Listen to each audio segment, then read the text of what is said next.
भारत का पहला सौर मिशन आदित्य L1 2 सितंबर को लॉन्च होने की संभावना। इसरो चंद्रमा के अज्ञात दक्षिणी ध्रुव पर एक लैंडर को सफलतापूर्वक स्थापित करने के बाद अपने अगले अंतरिक्ष अभियान पर ध्यान केंद्रित करते हुए भारतीय अंतरिक्ष अनुसंधान संगठन इसरो ने शनिवार को कहा कि देश का पहला सौर मिशन आदित्य L1 संभवतः 2 सितंबर को लॉन्च किया जाएगा। आदित्य L1 सूर्य का अध्ययन करने वाली पहली अंतरिक्ष आधारित भारतीय वेधशाला होगी।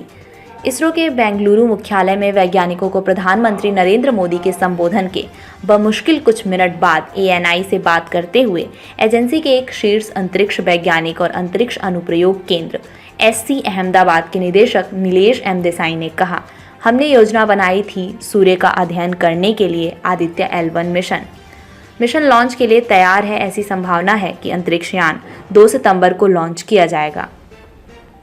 उन्होंने कहा कि इसरो के बेंगलुरु कमांड सेंटर में वैज्ञानिकों को PM मोदी का संबोधन प्रेरक था। देसाई ने ANI को बताया, PM मोदी का भाषण बेहद प्रेरक था। उनकी घोषणाएं हमें आगे चलकर इसी तरह के मिशनों की योजना बनाने और निष्पादित करने के लिए प्रेरित करेंगी।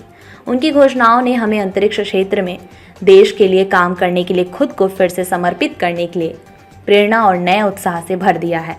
इसरो की क्षमता निर्माण और सार्वजनिक आउटरीच के निदेशक सुधीर कुमार M ने ANI को बताया, यहाँ PM मोदी के संबोधन के बारे में मुझे जो महसूस हुआ उसे व्यक्त करने के लिए मेरे पास पर्याप्त शब्द नहीं हैं। मैं उन्हें यहाँ आने के लिए पर्याप्त धन्यवाद नहीं दे सकता। भारत में उतरने के बाद उन्होंने कहा कि वह खुद को हमसे मिलने से नहीं रोक सके, यह हमारी उम्मीद से कहीं अधिक था। उनकी घोषणाएं न केवल हमारे चंद्र लैंडिंग मिशन की सफलता का जश्न मनाने के लिए थीं, बल्कि आने वाली पीढ़ियों को भी याद रखने में सक्षम बनाने के लिए थीं। दिन और उपलब्धि।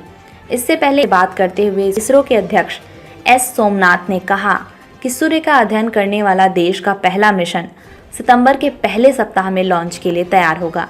प्रधानमंत्री नरेंद्र मोदी ने शनिवार को घोषणा की कि चंद्रयान 3 के चंद्रमा पर उतरने के उपलक्ष्य में 23 अगस्त को राष्ट्रीय अंतरिक्ष दिवस के रूप में मनाया जाएगा। उन्होंने घोषणा की कि जिस स्थान पर विक्रम लैंडर ने चंद्रमा की सतह को छुआ था उसे अब शिव शक्ति बिंदु के रूप में जाना जाएगा, जबकि चंद्रयान 2 द्वारा चंद्र सतह पर छोड़ी गई छाप को तिरंगा बिंदु कहा जाएगा। इससे पहले शनिवार को इसरो मुख्यालय पहुंचने पर PM मोदी का जोरदार स्वागत किया गया।